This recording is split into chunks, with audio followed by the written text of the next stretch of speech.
Each model defined to the Transdata has an associated SAS program once generated.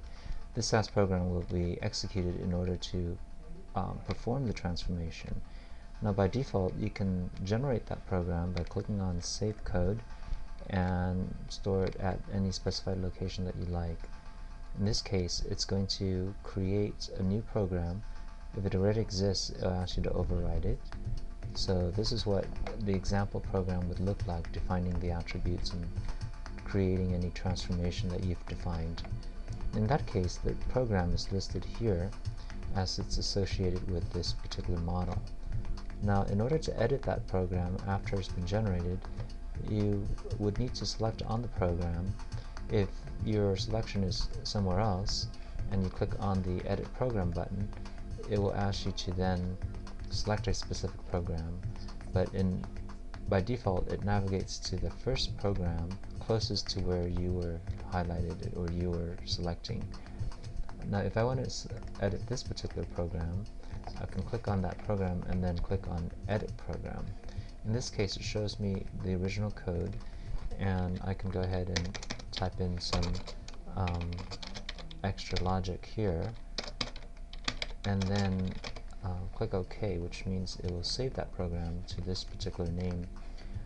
Currently it's set to public, so other team members can view the same program, but you can also set it to private, which will only allow you to edit that program. Now in this case, it's been updated, and you can then edit it again to see that that change has been made. Now at the same time, you can also save it as a different program. So let's say this is the original source program, and I'm going to edit this, and I'm going to add more logic here, but I'm going to change this name to a new name. So I'm going to call it New Program, and then click OK. Now in this case, notice I have two different programs now. One was derived from the other, but you're able to then edit it in that manner. Each time you edit a program, it is captured in an audit trail, so that if you were to go to reports and look at the audit trail report, you will see that if you scroll down here to the bottom, you'll see that the programs that we've been editing has been captured in this audit trail, in that it shows the last two things that we've done were to edit those programs.